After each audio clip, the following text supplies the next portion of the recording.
Over the last 250 years, we have, in effect, conducted the largest science experiment in history. Since the advent of the Industrial Revolution, we have burned over 1.4 trillion tons of carbon into the atmosphere. It has changed life on Earth as we know it, especially in the Arctic.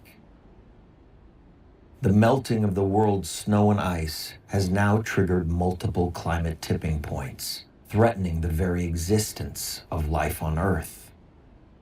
Yet this disturbing future need not be set in stone. We have long had alternatives to fossil fuels, but more recently, we have actually discovered how to pull carbon out of the atmosphere, giving us a chance at reversing climate disruption. If we are able to reverse climate change in time, it would be an unprecedented achievement in human history. But the clock is ticking. Scientists say we must implement these solutions immediately. At this critical turning point, we must give a voice to the impartial experts who have presented us with the facts they have spent a lifetime to uncover. It is their time to be heard. They are the scientists, researchers, and innovators who have found the solutions to preserve the very life of our shared world.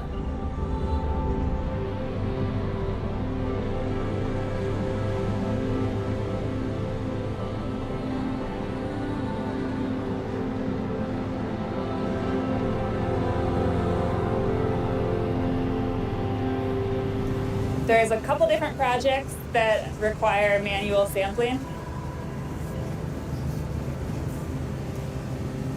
So one of them is the long-term CO2 record. And the way it's set up, you still need a person to come physically take the sample every Tuesday. I'm the person that gets to go in the snowcat to take the measurements. We want to keep that long-term record going the way it's always been taken. Monitoring and tracking what we're doing to our atmosphere is a serious and difficult endeavor. For the last 50 years, dedicated researchers from around the world travel weekly to the same locations, taking samples of greenhouse gases that cause climate disruption. So we're at about 11,500 feet on Niwot Ridge, in the Front Range of the Rocky Mountains in Colorado. And this is NOAA's long-term CO2 sampling site here. It's the third longest in the world. So these are the flasks that we're going to use to collect our sample made out of glass. And after we're done today filling them with air, we'll ski them down to our office, and then we'll take them down to NOAA's office in Boulder where they get analyzed along with similar flasks from all over the world. The reason we do it up here, and a lot of the sampling sites are high up in the atmosphere, is the air up here is well mixed, so you're getting a good sample of the whole atmosphere. There's a little inlet on the roof. When I turn on the pump, it's going to suck the air into these flasks. This is actually the whole carbon cycle and greenhouse gases, and CO2 and methane are the big ones. When I took the first sample in 1968, it measured 322 parts per million. And we don't know what this sample is going to measure yet, but it's probably going to be around 408. So it's a little bit of an increase. And now I'm just putting everything away and getting it ready for next week's sample.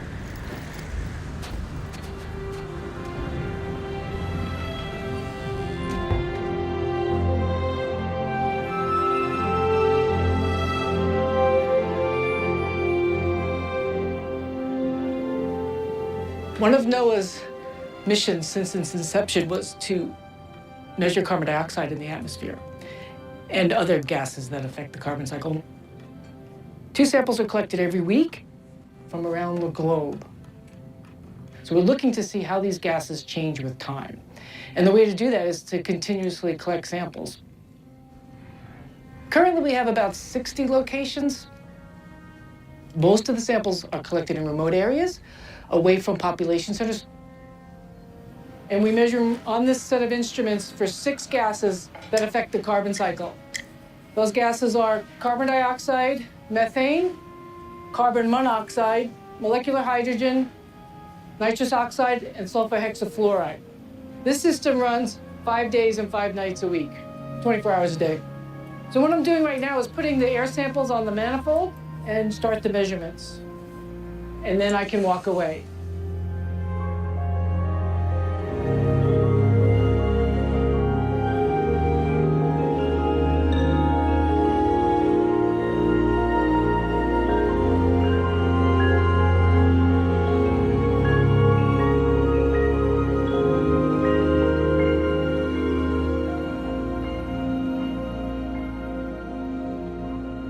I lead NOAA's Global Greenhouse Gas Reference Network. The aim of the Global Greenhouse Gas Reference Network is to provide data that are fully calibrated, carefully quality controlled and documented. Data that will still be fully credible 100 years from now and longer.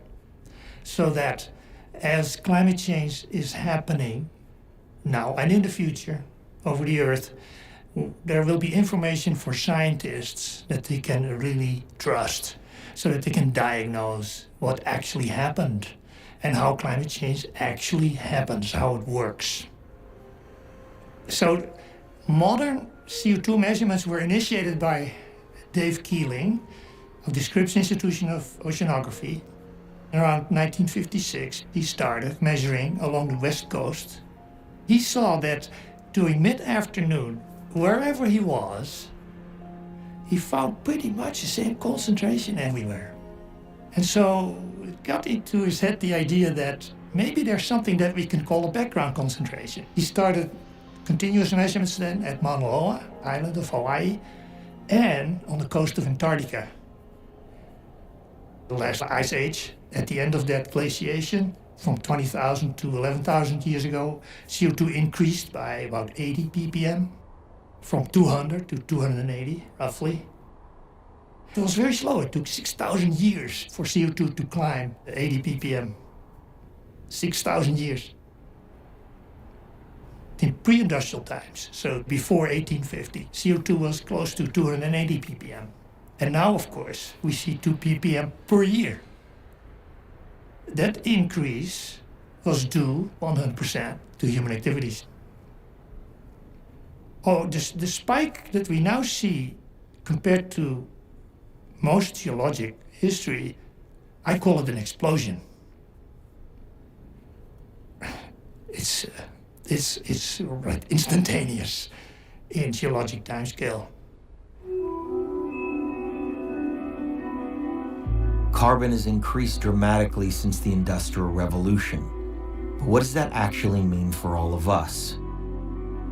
What we have learned is that excess carbon creates climate disruption. It changes the weather patterns and life support systems upon which society depends to survive. We have always known that there's a toxicity associated with fossil fuels, but we'd always thought that it was basically a toxicity that would affect humans, or other, individual life forms. It's really only in the, within my lifetime, certainly, that it has become frighteningly apparent that the accumulation of carbon in the atmosphere has caused it to warm up. This greenhouse effect, this toxicity, impacts the life systems of the planet as a whole. And, once I got that, back in the mid-90s, I had to start talking about it, and we've been talking about it ever since.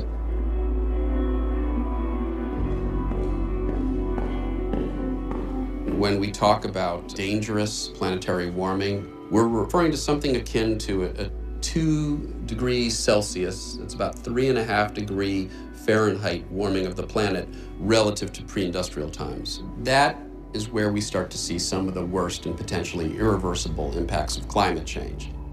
Substantial melting of the ice sheets and associated substantial rise in sea level, permanent droughts in mid-latitudes, and the list goes on.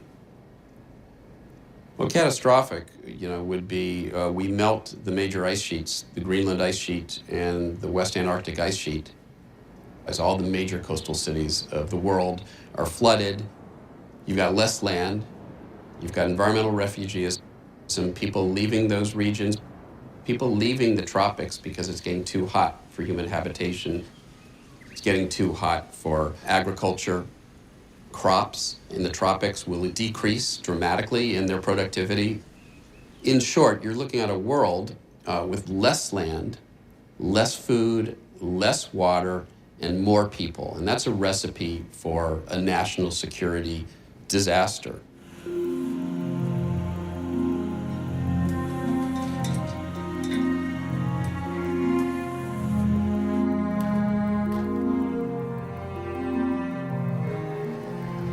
I work on the carbon cycle, tasks that I've taken on for more than 30 years. And truth be told, I figured we would have done something about this 20 years ago and I could be off doing something else, but I'm still doing what I'm doing. If you think about the relationship between carbon dioxide and sea level, there's a couple of interesting points in that relationship. One of them is when CO2 goes up to roughly 400 parts per million. That is warm enough that we melt off chunks of Antarctica, chunks of Greenland. And those chunks are the chunks that are what we call marine base. So the base of the ice sheet in West Antarctica is below sea level. It's pinned to the sediments. And once it starts to melt, it's one of these freight trains. We don't know how this thing is going to stop.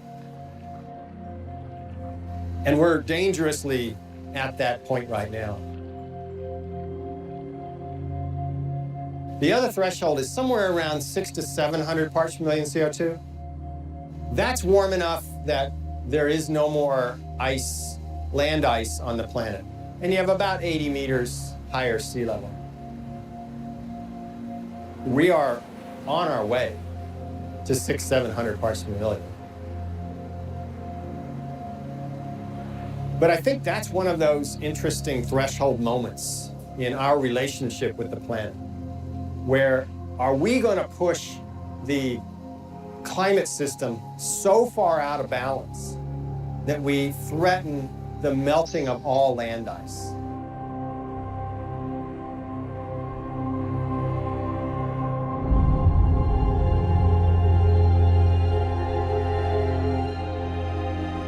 Yeah, it has changed.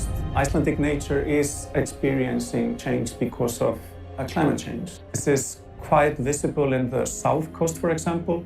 Our largest glacier, Glacier Vatnajökull, or water glacier, if you translate it directly, has also retreated quite a lot. There is one very interesting observation that everybody notices when they drive the south coast now, and that is that they drive over the longest bridge in Iceland, almost 1 kilometer in length, and there is almost no water under it. So you think, okay, why building such a big bridge for almost no water? Well, this is just climate change. The river changed its course is because of the retreat of the glacier. So now we have this sort of monument, a symbolic thing of the past.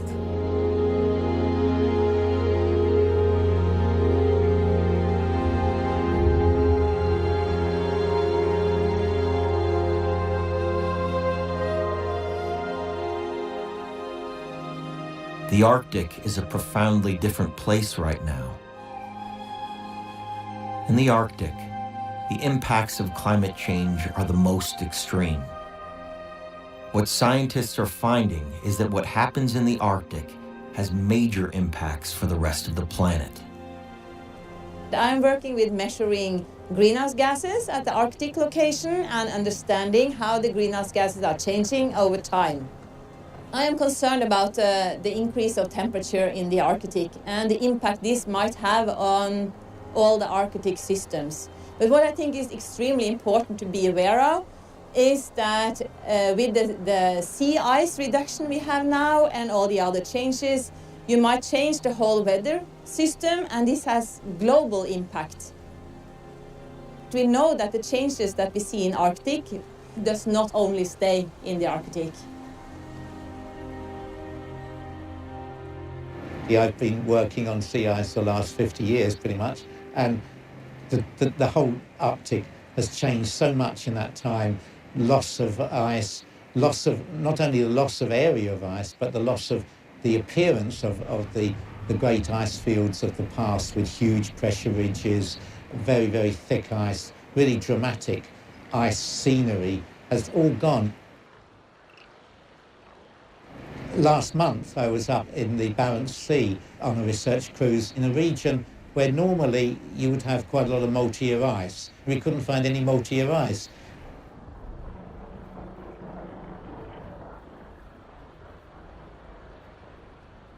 So the ice was all very thin, 30 centimetres thick. The Arctic Ocean is no longer a continent of ice, but something that becomes just water in summer. So it's a huge loss as far as beauty is concerned, but also as far as the physics of how the planet operates. The ice is disappearing because the climate's warming. That's pretty obvious that will happen, but there's much more to it than that, because in fact you have many other feedback mechanisms going on which cause the effects on the planet to be far worse than just the retreat of the ice. So the Arctic's warming up 3 times faster than the rest of the world, and the temperature difference between the Arctic and lower latitudes is getting less. And that means that the jet stream is getting to be weaker. And as it gets weaker, it goes from being almost a straight line to becoming big lobes reaching up north and south. And when you have a lobe like that, it means that polar air can come down to lower latitudes than it normally reaches in one sector, and then in the sector to the east or west of it, you've got warm air going up north further than it should do. So you're getting bizarre weather extremes, which of course everybody's been commenting on. And the trouble is, where these air masses are causing such extreme changes happens to be the latitudes at which you have the maximum food production. Suddenly our ability to feed everyone is being affected by these polar changes. You can't take that amount of ice away without affecting so many other things.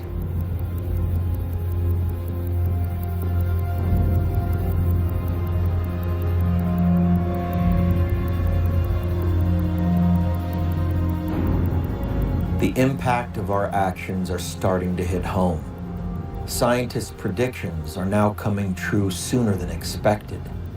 We are tragically suffering through severe storms, droughts, floods, and fires that are progressively becoming more intense and more unpredictable.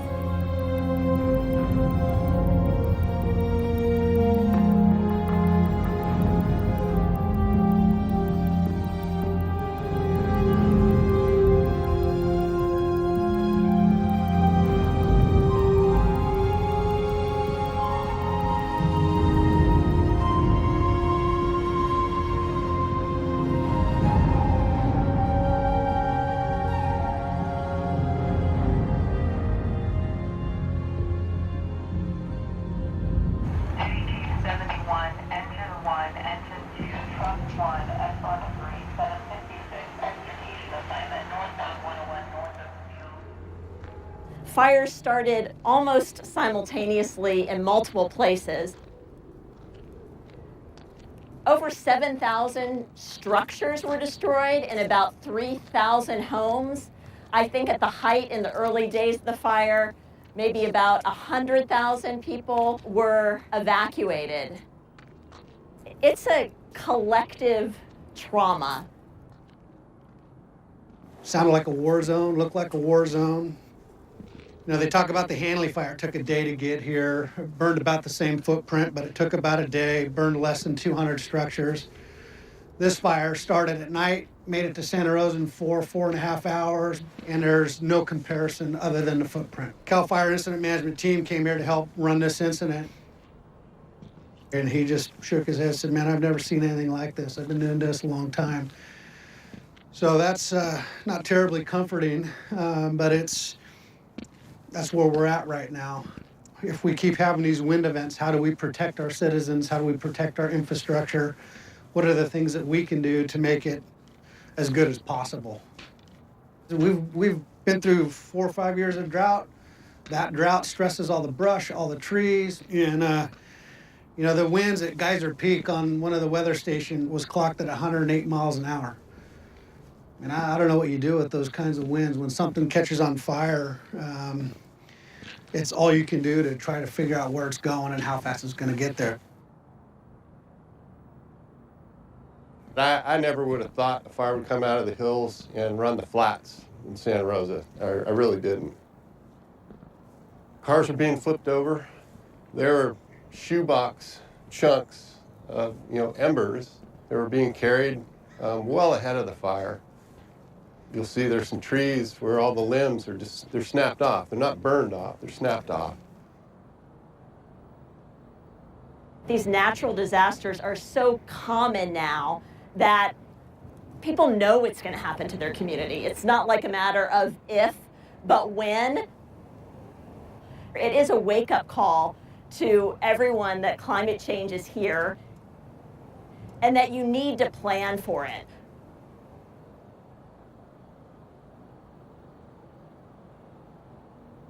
Climate disruption is causing a rise in extinctions today. But this isn't the first time. Scientists studying geological records have shown there is a connection between spikes in carbon and the past 5 mass extinctions. There is a natural law that the carbon cycle affects the fabric of life. Every time there has been a massive increase in carbon, the web of life weakens and sometimes collapses.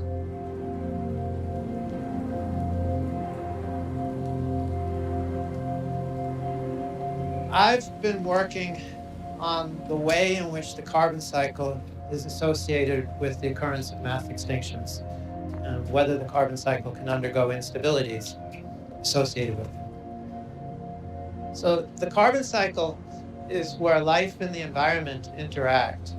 You can think of it as one grand loop between photosynthesis, which is a process that takes carbon dioxide out of the atmosphere and converts it to oxygen and plant matter or organic carbon.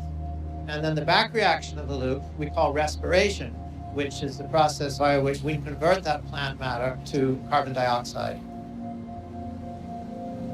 The grand loop of the carbon cycle takes about 100 gigaton of carbon out of the atmosphere and oceans every year, and it returns it each year.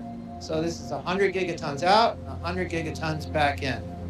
What we're contributing is on the order of about 8% from fossil fuel burning. It's an 8% increase compared to what is normally going back and forth in a year. It turns out to be more than what volcanoes are putting into the system.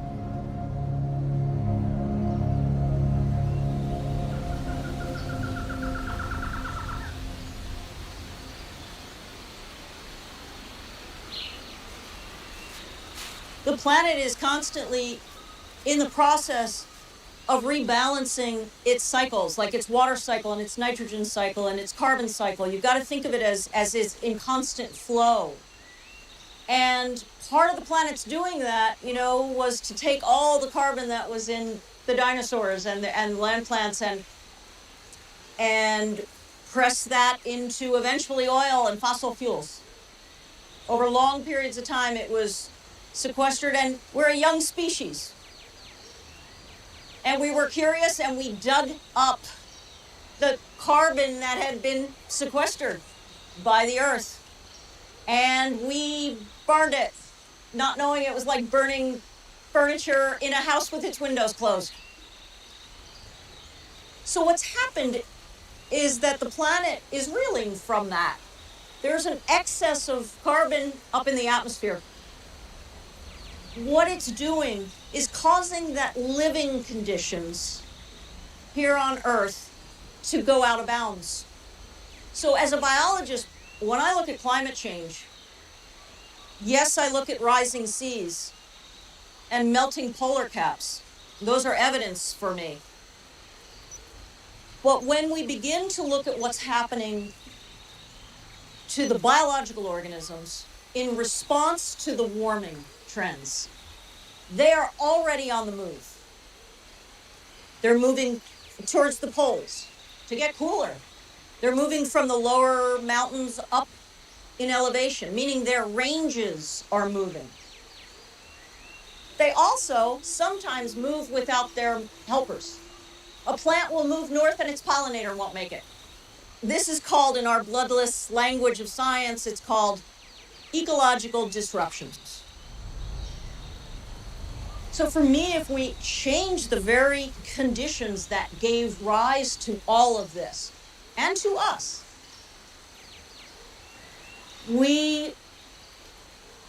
it's gonna get crazy.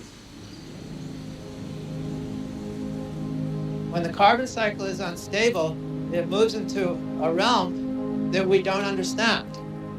Going back into geologic time, is that occasionally there are these essentially bursts within the carbon cycle in which things change.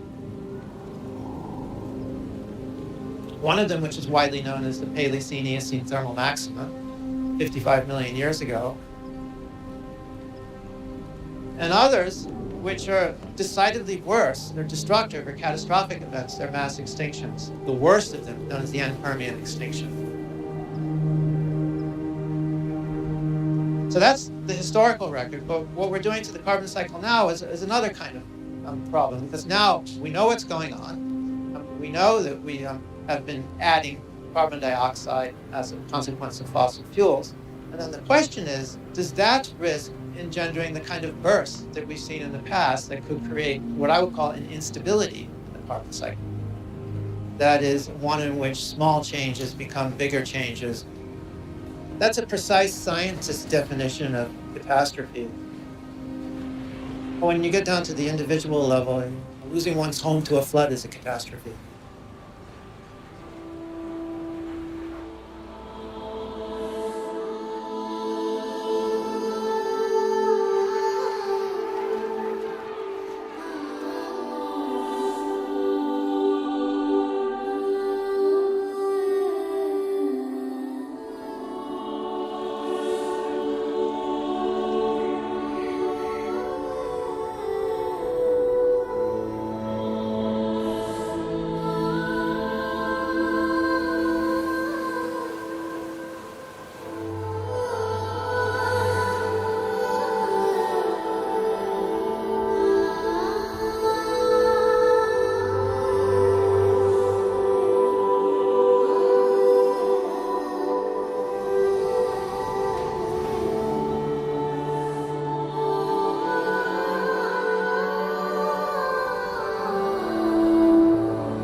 We can still avoid breaching that dangerous limit of 2 degrees, but if you do the math, with each passing year of relative inaction, it's getting more and more difficult to limit our carbon emissions and remain under 2 degrees Celsius warming.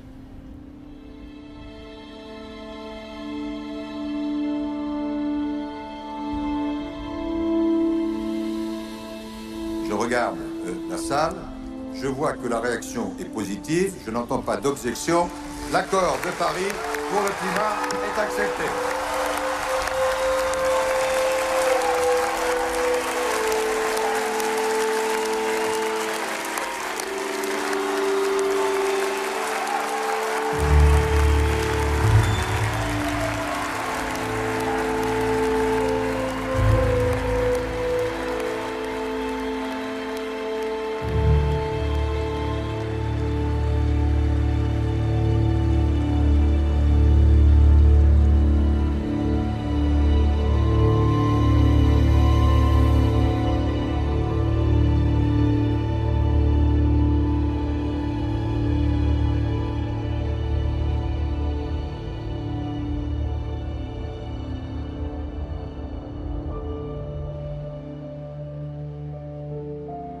We know we have put too much carbon into the atmosphere, but how much is too much?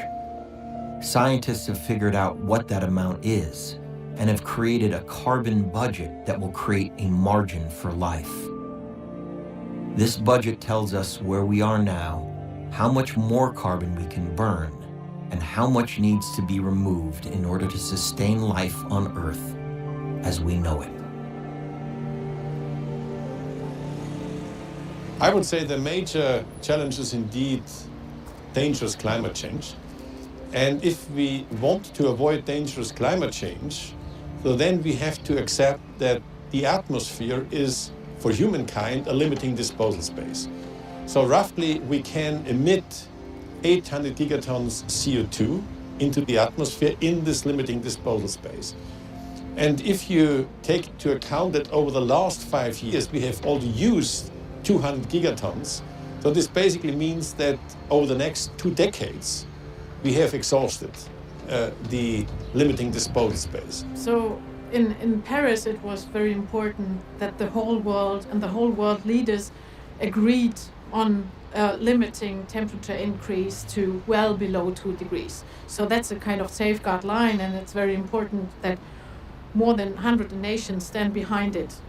So imagine the volume that is in this ball. That's a kind of symbol for the CO2 that is still in the ground in terms of coal or in form of oil and gas. So this is the amount of carbon.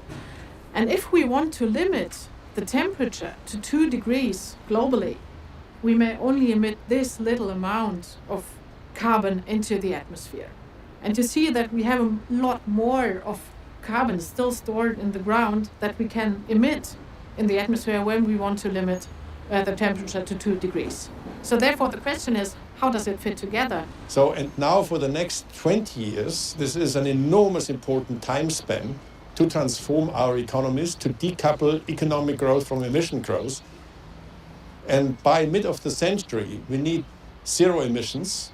And after 2050, we need even negative emissions. The carbon clock is just informing people where we are now. What is the pathway, how we exhaust the limiting disposal space of the atmosphere. And this is a huge challenge for humankind.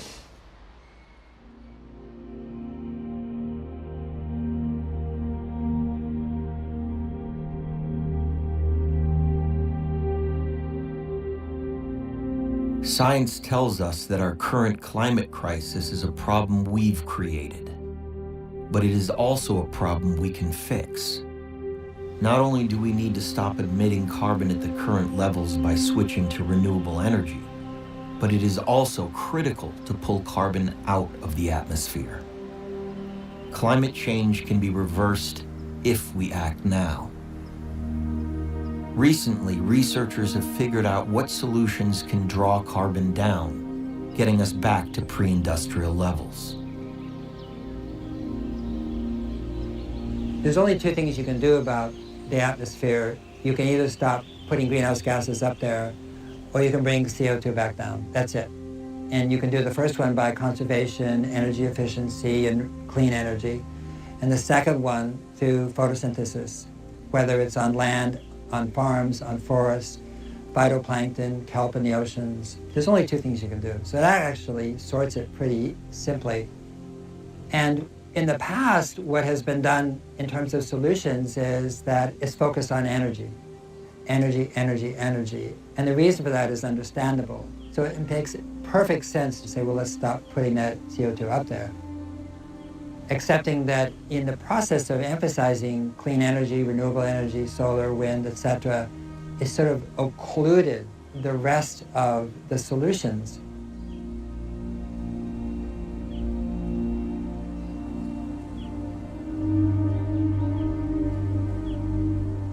The purpose of drawdown is to see if the 80 solutions that we had modeled would scale to the point where we could reverse global warming within 30 years, going from reduce to reverse.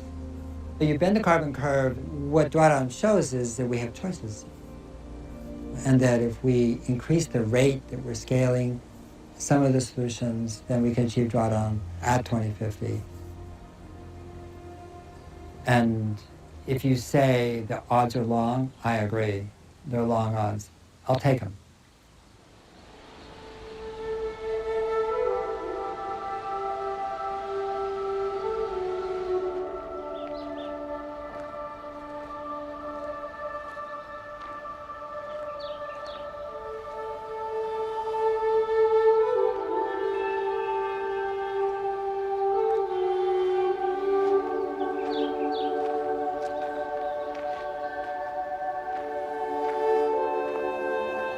My name is Linwood Gill. I'm the Chief Forester for the Usal Redwood Forest Company.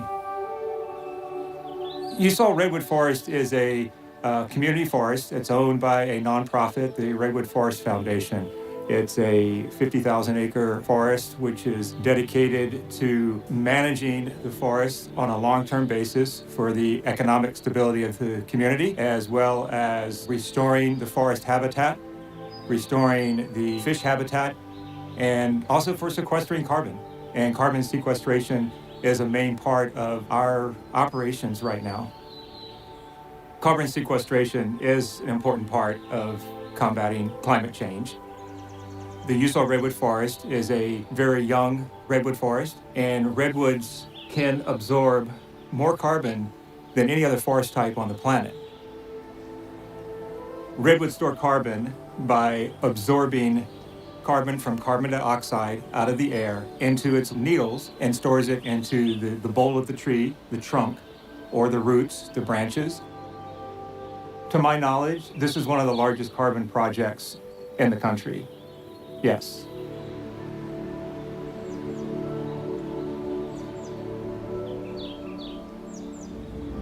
I am the biochar project manager for the Redwood Forest Foundation. We're sort of at a perfect storm right now in California, where we have over 100 million dead trees in the Sierra, and we need to do something with that. We have what is called the western pine bark beetle, which makes its living by feeding on ponderosa pine and other trees as well. And these beetles have been around for thousands of years and have lived in harmony and balance with the trees. But unfortunately, because of climate change and because of the long drought, millions of trees are very weak and have difficulty defending themselves against the beetles. Biochar can definitely be one of the ways that we address the beetle damage in the dead and dying trees in the Sierras. Biochar is essentially the form of charcoal that is suitable for use in agriculture and in helping to build more healthy soils. When you pyrolyze woody biomass particularly, about half of the carbon that is in that woody biomass can be saved as a residual charcoal. And biochar is very much like coral for the soil in that it can hold nutrients, it can hold water. It's more of an architecture. It incubates life. You're saving about half of the carbon that's in that plant and then can put it to better use and sequestering it in soil for great benefit to agriculture. We have all this biomass that we have to do something with. They are a fire hazard, and as you know, right now we have something like 10 fires in California. And by producing biochar, we can return some of that material back into the forest in a safe manner, or we can take some of that biochar and take it down into the Central Valley, which desperately needs water savings. And one of the prime benefits of biochar is that it can help to retain water in soils. If we put biochar in just 10% of the world's soils, we'll actually sequester 29 billion tons of CO2. 29 billion tons, that's on 10%. And that's using only quote unquote surplus waste material. So that's significant. And then we have the carbon offset credits. And to keep those carbon credits coming, we have to employ workers to do our forest inventories, to work with the carbon verifiers to make sure the carbon that we say is on the property, and then is maintained into the future. I'd like to think that we're a model that others can join in and do the same thing that we're doing out here. This isn't rocket science. The carbon storage as we move into the future is huge, and we need more larger, older forest, intact forest that we know will never be developed and can continue into perpetuity.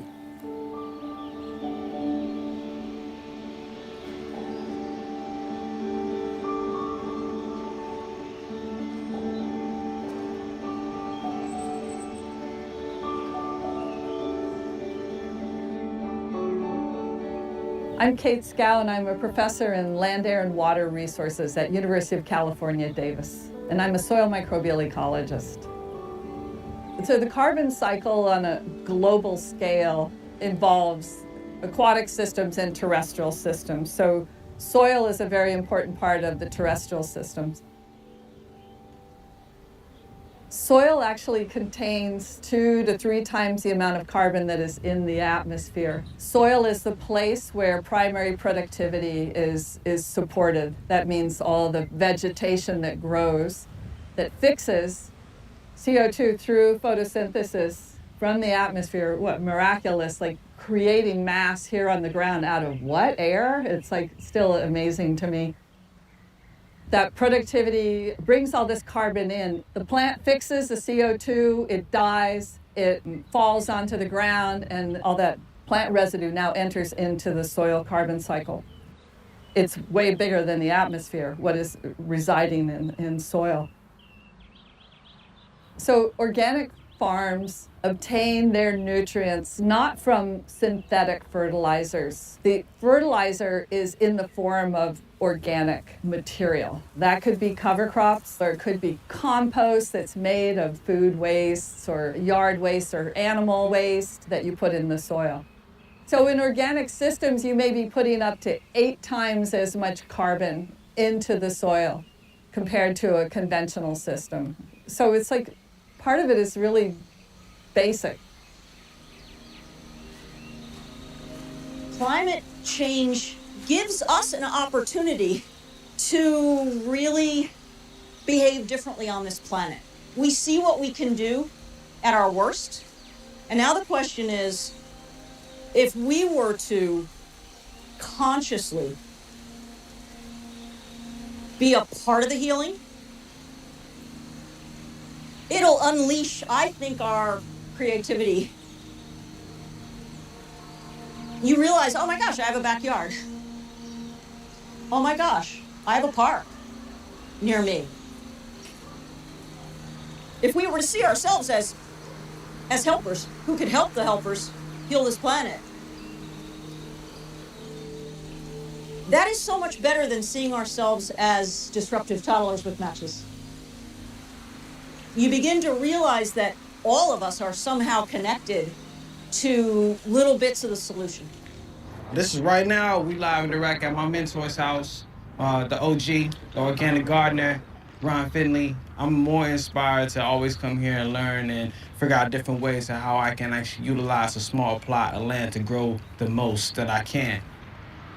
Culinary climate action is basically what I like to see when I'm growing the food, and it's basically taking all that carbon out the atmosphere, it's pulling it in, and we also can see the fact that we can put it back into the soil.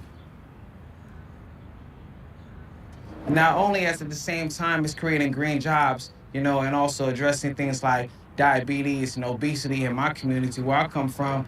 There's a lot of plots, there's a lot of city access, there's a lot of water that's available. This is really just it's a beautiful cause and effect. We're literally pulling out all the harmful poisons that we literally just emitted to our atmosphere.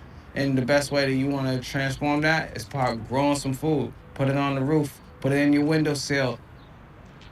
But we feel the heat rising. Being a farmer is being futuristic. There is no doomsday mentality. You have to actually plant water and think that you're gonna reap what you sow. So that's the conversation that I like to see. And, when we're talking about transforming the climate, it's not gonna happen overnight, but you do have to start now. Now is the time. My name is Bren Smith. I'm the owner of Thimble Island Ocean Farm, and we're here in the Thimble Islands in Long Island Sound. And I'm born and raised in Newfoundland, Canada, high school dropout, and have fished all over the globe. I fished in Gloucester, up in Newfoundland, and then I was in the Bering Sea for a bunch of years. And, that was the height of industrialized fishing. We were tearing up entire ecosystems with our trawls, chasing fewer and fewer fish further and further out to sea. So it was completely unsustainable. In fact, a lot of the fish I was catching was going to McDonald's for their fish witch sandwich. It really caused a wake-up call for a lot of folks in my generation. I was actually out in the Bering Sea, and the cod stocks crashed. And, thousands of people thrown out of work, canneries shuttered, and it really taught me that you can build up an economy and a culture over hundreds of years, and if you don't protect the resources, an ecosystem collapse can wipe it out in a matter of years. And that's when we really begin to realize that issues like overfishing, like climate change, they're not environmental issues for a lot of us that work on the ocean. They're economic issues. I mean, there's going to be no food, no jobs on a dead planet. When I realized this wasn't sustainable, I went on this search for sustainability. I remade myself as an oysterman. And what oysters taught me was that Mother Nature created these technologies millions of years ago designed to mitigate our harm. We don't need advanced technologies. Mother Nature has seaweeds and shellfish which sequester 5 times more carbon than land-based plants, filter 50 gallons of water a day per oyster, pulling nitrogen out of our system. I mean, my job as a steward of the ocean is to take Mother Nature's technologies and grow them. And it's pretty simple. So the beautiful thing about if you grow just restorative species is there's 0 inputs. We don't need fresh water, we don't need animal feed, we don't need fertilizer, we don't need land, making it hands down the most sustainable form of food production on the planet. So kelp is this beautiful seaweed. It's like the gateway drug to a new cuisine.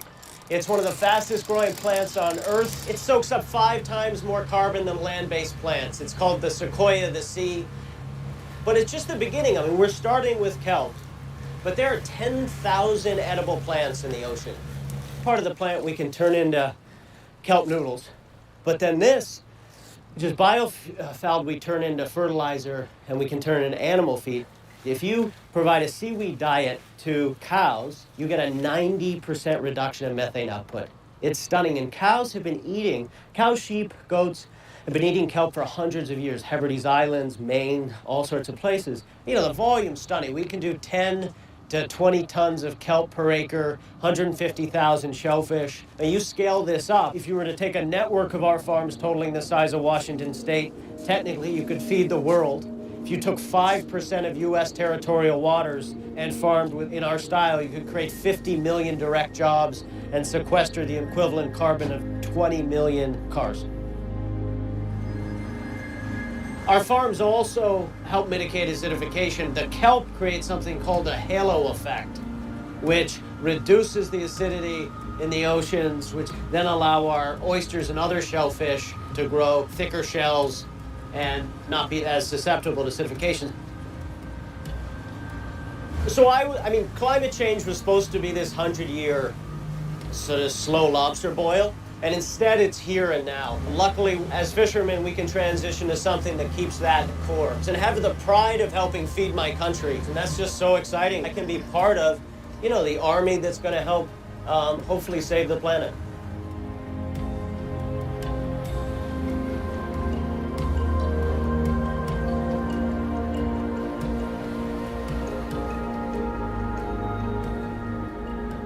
If we put 10 units of CO2 in the atmosphere, 10 very large units of CO2 in the atmosphere, about 5 stay in the atmosphere, and about 2.5 go into plants, and about 2.5 goes into the ocean. So you've got an acidic ocean, so how do you deal with that? Now, nature handles this problem by making more shells, which is the marine snow idea, that little beasties grow in the water, they make calcium carbonate shells, those shells fall. The problem with that is the planet loves to operate on timescales of millions of years, and we don't.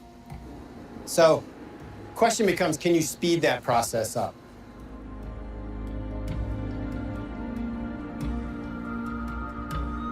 We have to investigate all our options. There are more experimental hypotheses that still need to be tested. One solution may lie in a microscopic community of life called marine snow. So, fundamentally, what do we need? Well, we need this planet as it was. We have to bring it in the state that was 200 years ago. Higher concentrations of carbon dioxide, they increase acidity of the ocean. The oceans are losing their ability to capture carbon from the atmosphere. And we have to do something about it. We have to help these systems which cycle carbon between the atmosphere, between the plants on the land and between the oceans. And with marine snow, it just needs a little help from us. The main products will be removal of carbon dioxide and the production of oxygen. What we can do is insert into the ocean very small, minute amounts of iron, but very, very little. So it doesn't have anything to do with that term fertilization. To give you a measure, we need altogether about 6 kilograms of iron for initiating this process on 100,000 square kilometers of the Southern Oceans. The cells form organic matrix, which is the foundation for the formation of the marine snow. It is then when the matrix appears, it becomes very attractive for cyanobacteria and heterotrophic bacteria, which colonize these particles and then actively grow. And then we just let them do their job because they can stay suspended for a very long period of time. We tracked these marine snow particles for more than 4 months. So they can float around and sequester organic matter, and when they become heavy, they simply sink down to the seafloor. The speed of this change and increase in the concentrations and temperature, we must act, and we can. I'm 100% positive that we can achieve reorganization of human activities to work together with nature and not against it.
Sun is the largest resources we have. All the other resources pale compared to the sun. We have known that for a long time. We just never understood how to harvest it in an economic way. That's what's different now. Solar PV is in a stage where we're already lower than fossil fuel.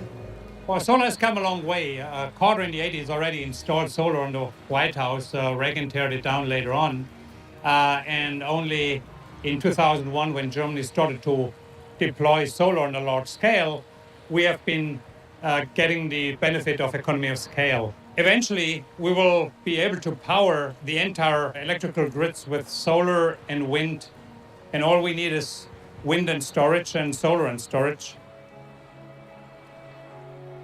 So if we want to power the entire United States with photovoltaic, we will need about 30,000 square miles in area. That would give us enough to power all the power grids in every state of the United States. Well, Mount Signal is a project that powers about 70,000 homes in San Diego. The second phase, the power is going to be wheeled to Southern California. The price of electricity that we produce at Mount Signal is already lower than fossil fuels. It's also a price that delivers fuel price certainty to the utility. The price is flat over the next 25 years. Not something that you get from any other fossil fuel energy. We have integrated so much solar in California already. 10 years ago, people would have said, no, that's not really possible. Well, here we are. Solar is covering already up to 25% of California. The ratepayer had no material increase in pricing, and we're still alive, all works. And we have been able to reduce carbon on the way there.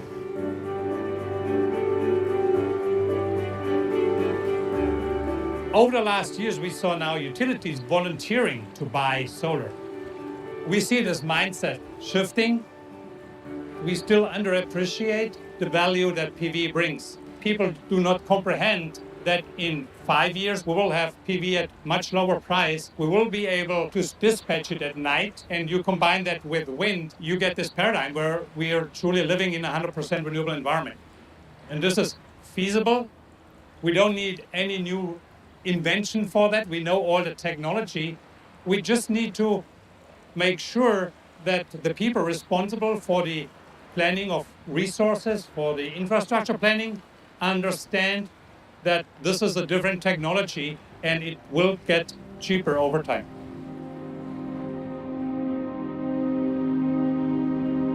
Coal is coming back. Clean coal is coming back. 100%. My administration is putting an end to the war on coal. We're gonna have clean coal, really clean coal.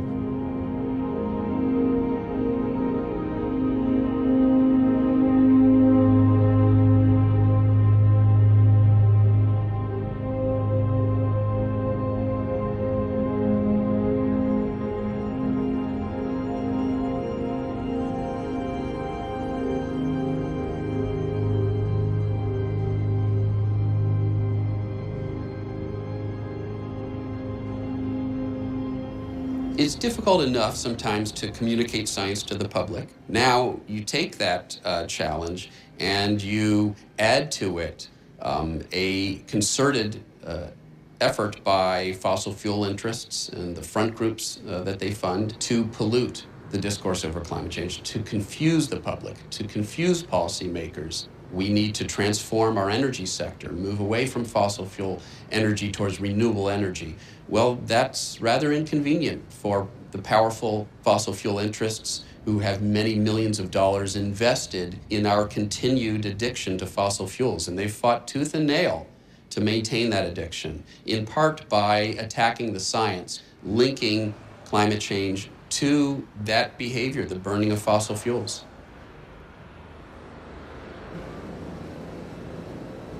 A question that we get asked a lot is, how do we know that the CO2 rise in the atmosphere is because of human activity?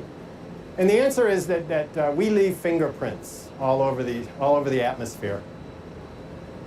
And one of the fingerprints that we leave on the atmosphere is via what we call carbon-14, or radioactive carbon. So when we burn coal, oil, and natural gas, we leave an imprint on the atmosphere of what we call negative carbon-14, or less carbon-14. Because fossil fuels are so old, there's no carbon-14 left. It's all decayed away. We can actually measure very accurately how much fossil fuels we burn by measuring C14 in the atmosphere. It is nature's verification system that we have.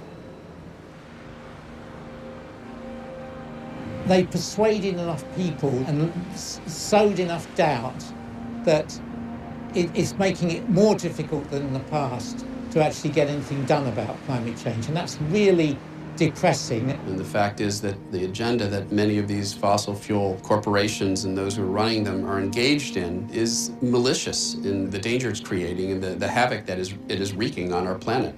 So we've got a bunch of people who are literally profiting off the death of life on Earth. I think that some climate denial, particularly the well-funded climate denial that is being done by people who know better, rises to the level of a crime against humanity that probably should be prosecuted in The Hague.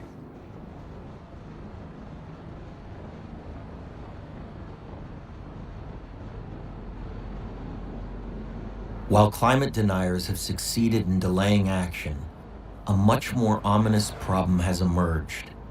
Very recently, scientists have recorded increasing levels of methane gas in the atmosphere. Methane, a powerful greenhouse gas, has the potential to increase temperatures even further. Increased methane is a sign that we are reaching a critical tipping point. But where is it coming from? And how much will it accelerate climate disruption? Scientists are racing to find out.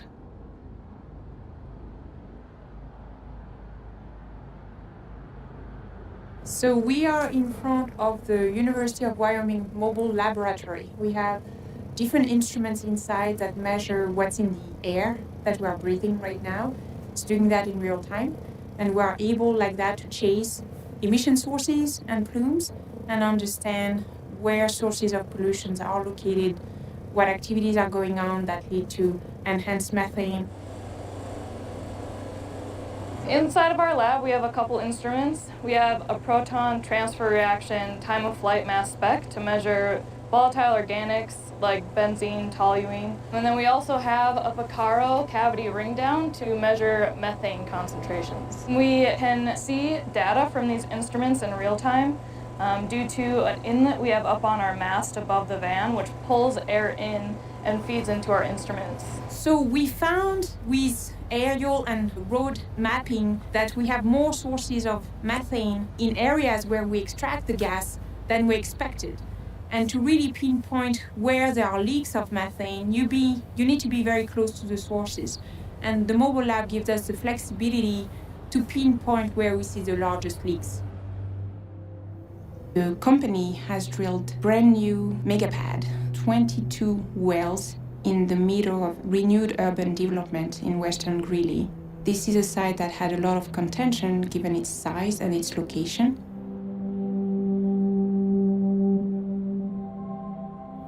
So the local community, from what I've heard, is not really kept up to breath on what's going on at the site. There's a huge sound wall around the operation. And the state is not really maybe doing its best at facilitating the communication. We saw operations going on with a lot of flaring. It seems very large volume of gas. The yellow color of the flame tells you it's not complete combustion. So we are going to continue doing those drives to understand those sources, but also to track what the local population may be exposed to.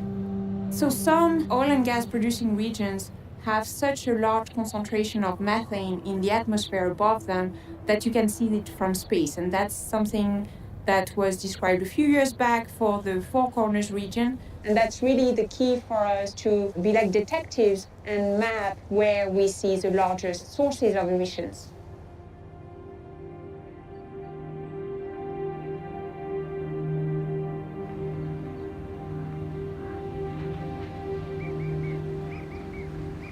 So in 2014, NASA scientists, in cooperation with NOAA, University of Michigan, and other scientists, identified a methane hotspot the size of Delaware in the Four Corners region. That methane hotspot is the largest accumulation of methane gases in the United States. This ranch, this spot that we're on, is approximately ground zero. If you were able to identify a middle for that Delaware-shaped cloud, it might very well be right here where we're standing. And they've closely identified the cause of that methane hotspot to be predominantly the emissions from drilling, such as this site, as well as coal and other fossil fuels. So the methane hotspot was identified basically because of the technology that NOAA and NASA had following the advent of the FLIR cameras, which are the infrared cameras that let us identify the leaks and vents and flares that cause the methane hotspot to accumulate. You have to think of it in its full sense, and that is 60 years and more of leaking, venting, flaring, and careless practices here in the San Juan Basin, over 1 million acres, in total 30,000 wells, that have caused that methane hotspot to finally accumulate and stand as evidence of what natural gas drilling ultimately results in. People lose sight of the fact that the conventional wells created the methane hotspot and that they are a daily culprit. So this is a conventional natural gas well. This is very typical equipment throughout the San Juan Basin and many gas fields across America. This one is leaking pretty badly from some of the standard equipment that's on it.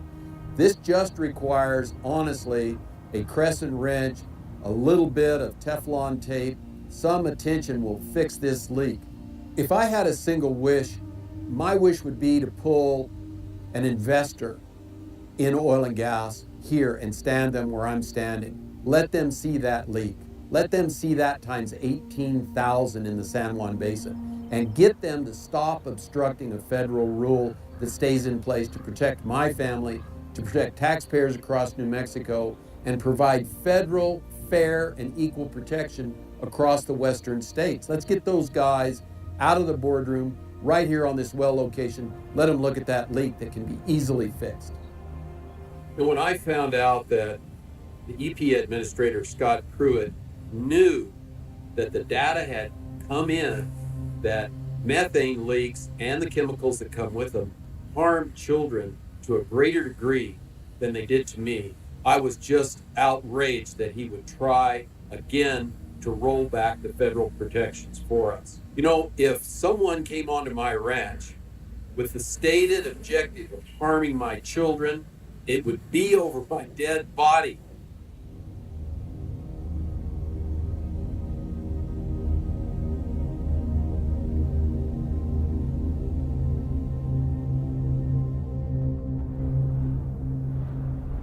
$250 million years ago, sudden releases of methane produced kind of a secondary effect that finished off large chunks of life on Earth. And one of the debates right now is whether the methane that is buried in the Arctic, whether the methane that is, in the permafrost, in the seas all over the world, how rapidly that will be mobilized and how destructive that mobilization will be. The release of this ancient methane may lead to exponentially more warming. Will this methane create an apocalyptic scenario? This is a question scientists are desperately trying to answer. I'm the director of the Center for Gas Hydrate, Environment and Climate. Here we have a team of 50 to 60 scientists working on understanding the impact of methane on the global climate system. This methane is stored beneath the Arctic Ocean floor in huge reservoirs at locations we sometimes know, but we often do not know very much about it. So we are applying here geophysical methods to quantify the methane hydrate reservoirs and also to see how stable those methane hydrates are today, but also in the future. Methane is one of the most aggressive greenhouse gases. Methane has, fortunately, a shorter lifetime. The Earth has a natural system for regulating input of methane from the ocean and into the atmosphere.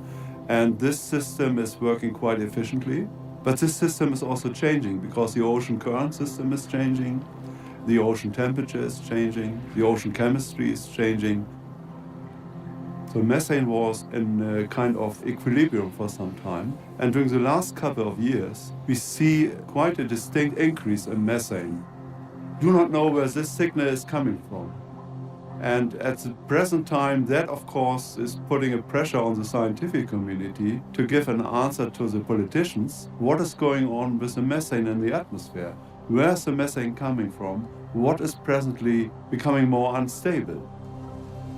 We have done some very comprehensive measurement campaigns where we have measured at the seafloor, in the ocean, at the sea surface and in the air at the same time to understand how methane is regulated in this whole system.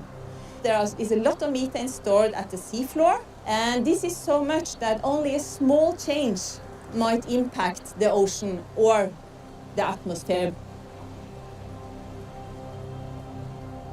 The balance here needs a lot more focus, a lot more observations, and combining atmosphere, ocean, climate, different kind of competence together. In my profession, I'm interested in studying methane cold seeps in the ocean, in the Russian Arctic, and also in the Barents Sea. It's basically streams of gas bubbles rising from the seafloor, and those gas bubbles are mostly composed of methane gas. First, it's gas hydrates, that's solid form. It's basically ice-like structures. Also, the gas can be present as free gas, which is gas bubbles. Plumes of methane bubbles can vary. In some areas in the Arctic, we find gas seeps as tall as 800-900 meters. And the water depth in these areas a little more than 1,200 meters. In shallow areas, we often find gas seeps that are almost reaching the sea surface. East Siberian Sea is definitely an area of concern for guys studying methane, in particular because it's so shallow there. So those methane bubbles have really high potential to get to the sea surface. Some areas, Spitsbergen, we find methane flares that are almost reaching the sea surface.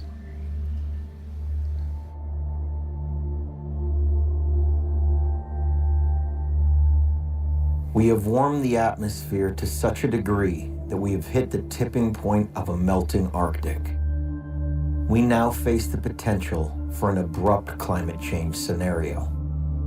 Current models predict we will shoot way past the Paris Agreement to 5 degrees and more, causing even more catastrophic tipping points to be activated. Warming might lead to large injections of methane into the atmosphere. It's something we need to be concerned about. I would only add that it's one of many possible stressors. We move into a high-risk situation where we don't really have any experience. We don't know how to deal with it.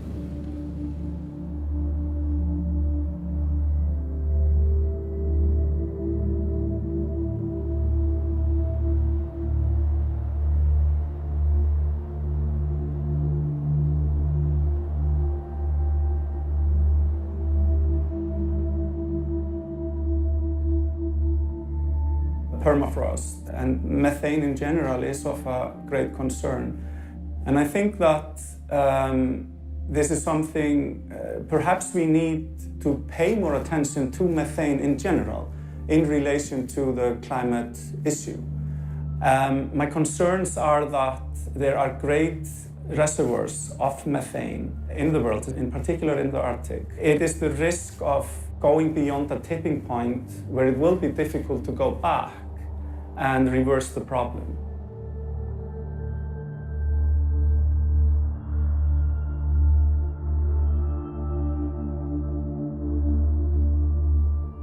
It's a very plausible feedback mechanism that in Arctic soils, permafrost soils, there's an enormous amount of organic material frozen, and the amount that is available there potentially to turn into CO2 and methane is maybe 3 times, 4 times all of the fossil fuels that we have burned.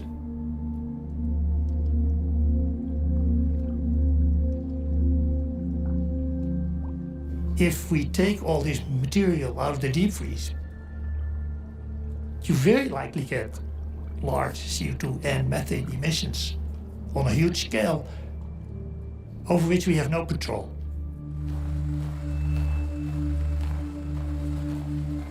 I study methane emissions from lakes. We are in interior Alaska, and we are in discontinuous permafrost. The thing that we're looking at is microbial methane. This methane bubbling here behind me, it's dead plant and animal remains that were locked up in permafrost for tens of thousands of years. And as that permafrost is thawing, the microbes eat that soil carbon and they turn it into methane. This process of permafrost thawing and that thawing permafrost fueling methane production, and then methane escapes into the atmosphere, causes climate warming, which causes more permafrost to thaw. We call that a permafrost carbon feedback. It is a natural process. Our concern, though, is that as climate warms at a faster rate than it has in the last 10,000 years, that permafrost is going to respond by thawing a lot more quickly and releasing at a faster rate methane gas. Now, every time I go to a new lake, I attempt to light these gas pockets because it's a very high concentration of methane. It's highly flammable. We see a positive flame test when they contain methane. So it's a quick gas chromatograph on the lake to tell us, do we have a methane lake or are we dealing with a different kind of lake? There are many new lakes forming that were not here 30 or 60 years ago. And those lakes have 10 to 100 to 1,000 times more methane than the rest of the lakes.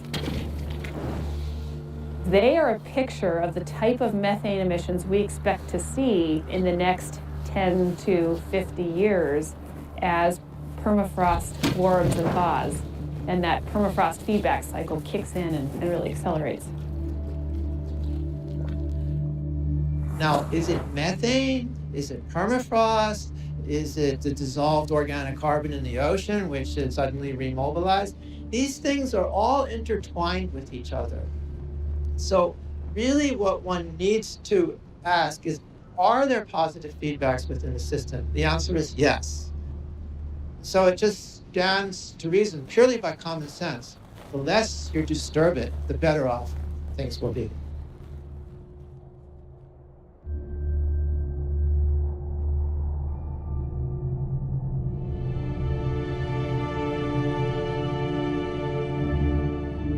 We have the solutions at hand, but the question still remains. Can we mobilize and take collective action before it's too late? There isn't the oomph in the world to do this. They talk about, with the Paris Agreement, how we must reduce our carbon emissions and to keep temperature rise at some low level. But in fact, of course, we won't be able to do that. The technology that can save us is something that will take carbon dioxide out of the atmosphere. So it ought to be obvious that the biggest research effort that man is involved in should be to develop direct air capture methods that work. And if we do that, then we can save the world. And so why don't we do it?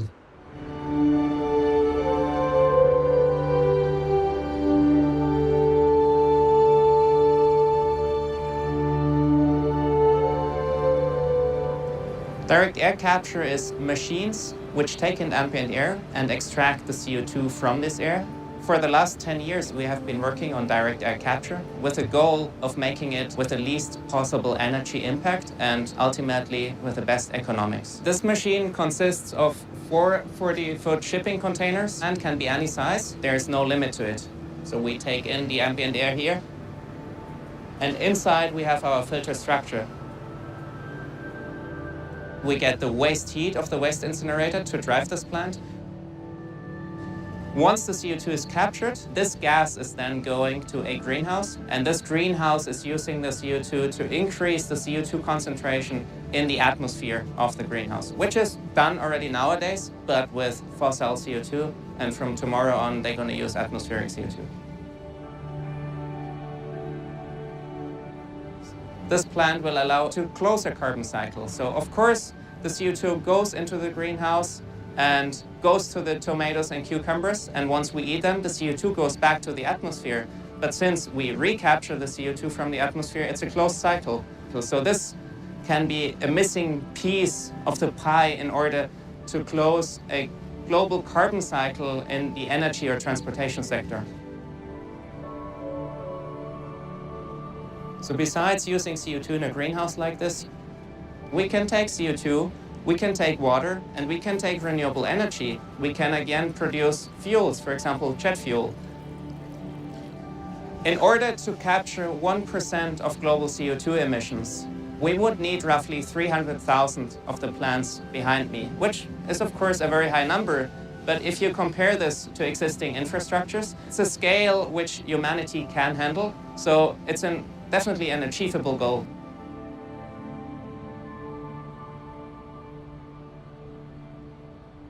The next project is to bring a plant to Iceland to capture CO2 from the air and sequester the CO2 underground. And in 2 hours, you literally turn CO2 into a stone, which stores it in a permanent and safe manner. In order to run the plant, we would use geothermal heat. There's an abundance of it on Iceland. Therefore, we would have low carbon footprint energy available to drive the machine. So today is a very special day. We have brought CO2 capture plant up here to Iceland. And we're taking CO2 out of the air and then pumping it underground, storing it, in the basalt rock formation within the Carbfix project. So we extract CO2 from the air and permanently remove it by turning it into rock. And yesterday night was the first time that atmospheric CO2 was injected into the ground. We can go up to thousands, 10,000, 100,000, and even up to millions of tons of CO2 per year that can be extracted from the atmosphere. That is actually, to our knowledge, the first time ever in the world that direct air capture of CO2 has been combined with underground safe and permanent storage of CO2. Yeah, it's a new relationship with carbon. Why can't we find a way to make it an ingredient for something? Why can't we put it in our plastics or in our building materials? Or through the help of carbon dioxide chemistry, turning carbon dioxide into the things that we need every day.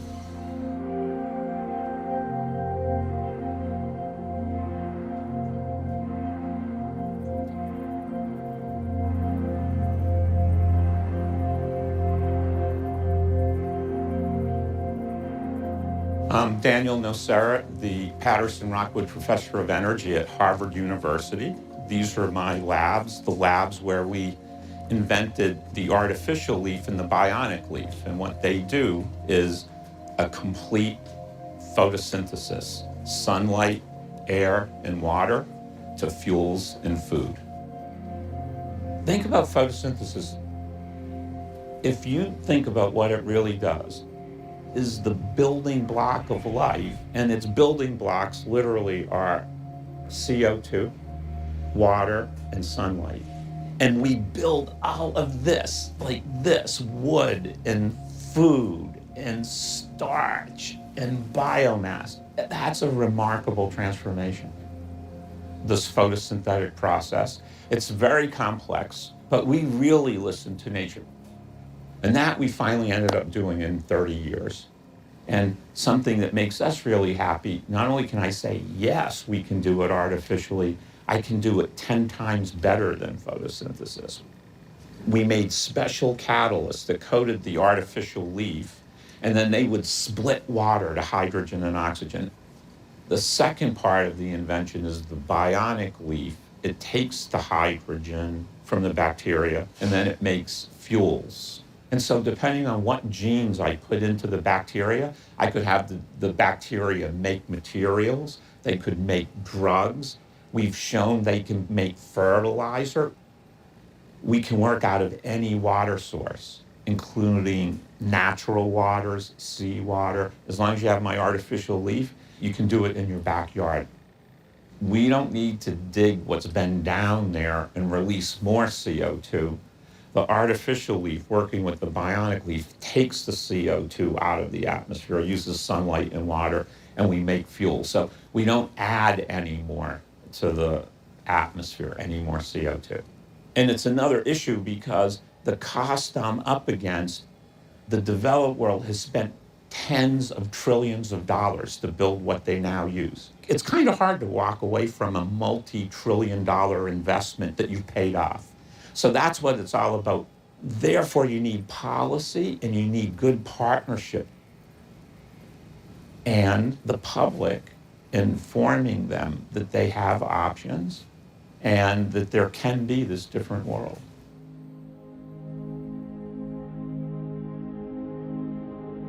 This new world can be sustainable, innovative, and profitable. The green economy is creating millions of jobs and will create millions more. It matches and will surpass the economy of the fossil fuel industry. The challenge to reverse climate disruption opens up opportunity for everyone. It is now more profitable than ever to be green. Up until recently, the profit you could make from creating the problem was greater than the profit you could make from the solutions. So the solutions had to be done with subsidies, which were rare, non-existent, or altruism, or faith. But people who were making the problems were raking it in.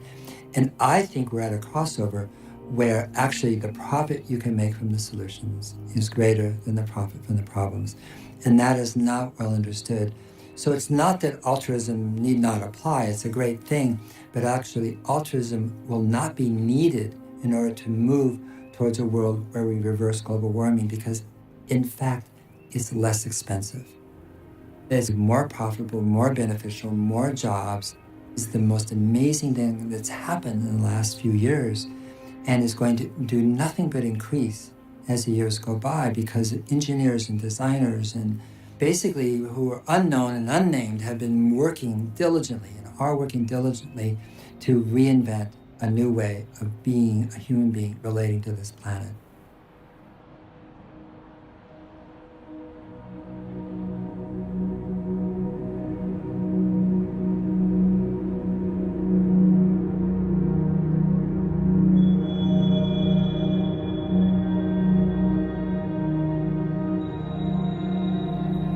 In Orkney, we have a really strong maritime tradition, and since the 70s, the oil and gas industry in Aberdeen has been a major contributor to the local economy, providing tens and thousands of jobs. But really, in the last few years, we've seen quite a big downturn in terms of the oil and gas industry and the price of oil.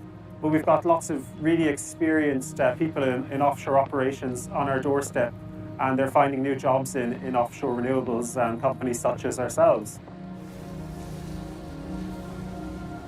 Tidal energy is almost an entirely untapped resource. We think we have the potential around the world for about 100 gigawatts of capacity, perhaps more. And what that equates to is low carbon energy for millions and millions of homes.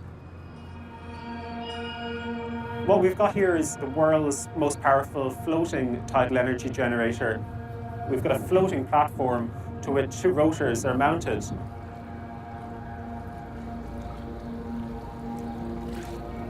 We start with the rotors turning, which produces the electricity, which comes back up into the machine where it's conditioned, and then it gets transformed and stepped up and fed back into the grid.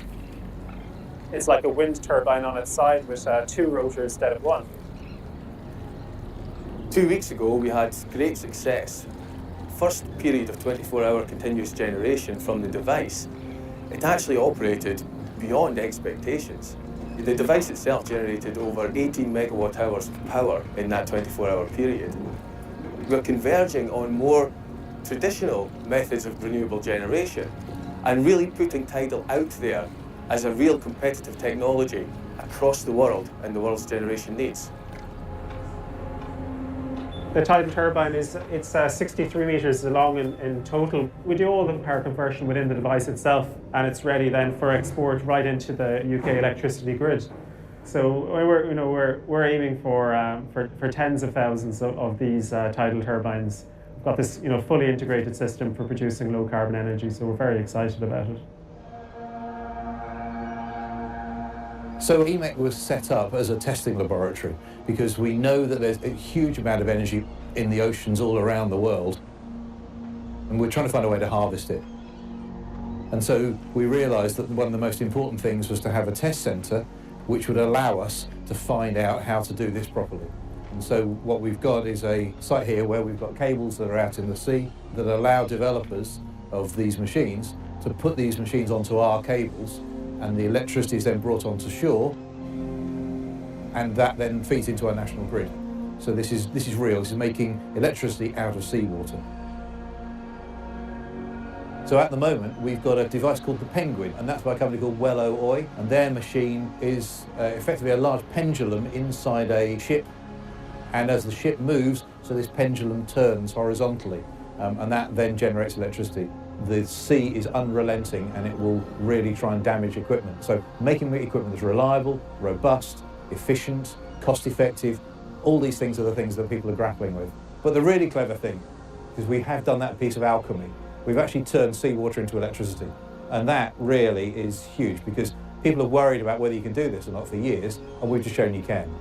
And that's a big step forward.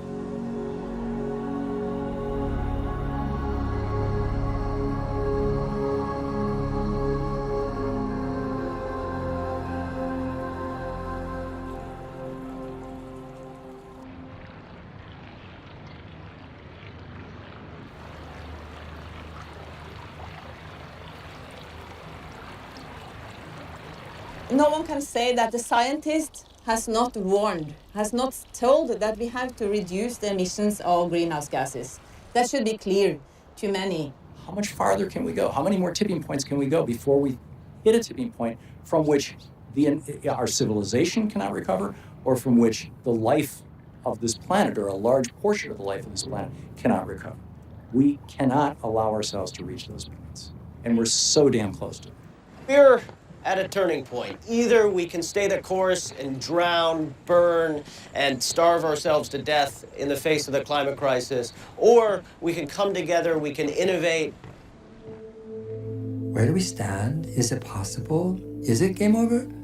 Or is it, in fact, game on, which is that we have at hand the ability, capacity, and solutions that can reverse global warming, not mitigate, not reduce, not stabilize, but reverse. When you make your goals bigger, it opens up possibility. It opens up imagination. It opens up innovation. It doesn't foreclose, it actually does the opposite.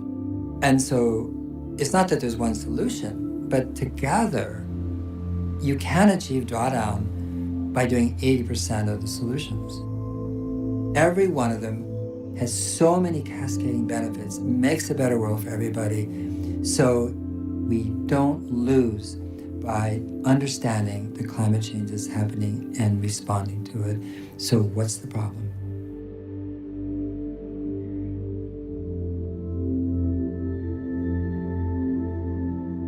We are the first generation to see the advance of climate disruption and the last with a chance to fix it. In spite of all this evidence, we are currently burning fossil fuels at an ever-increasing rate. We have heard from the scientists who have told us the truth based on actual research. It is time to end the delay, to listen, and to implement the solutions at hand. Time is running out. The ice is melting. Decisive action must be taken now. There is no other option. This moment is within our reach. Let us grasp it. It is up to us, each one of us, to save this unique blue planet for generations to come.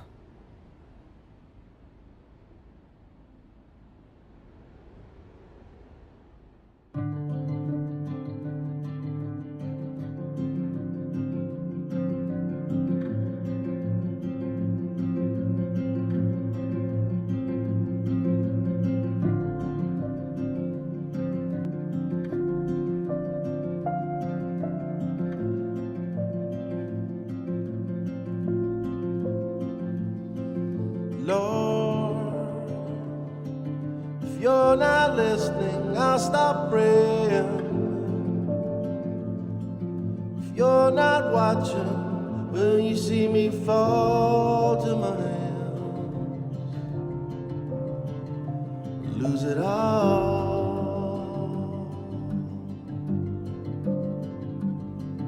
Lord, if I can't see it, I can't feel it. If I can't feel it, it's not happening. Love is light, but ice keeps burning. Love and hope are just a fall from your hand. Can you hear us calling again? Lord, we're all lost. Is life worth living? If you're not watching, I'm not doing wrong. And hope and rain and ice is burning. Then you see us turn on a friend. Will you hear them calling again? Lord, the world ran dark, the wave came crashing. If we're all gone, will you still carry on? Love is light, but ice keeps burning. Will you see us ride to the edge? One last fall from your hand. Dear Lord, if you don't want me, I'm not staying. Love is light, light keeps burning. Let me know if I'm worth saving. We're almost gone, so if we fall again, will you carry on? If we're falling in, will you catch us up?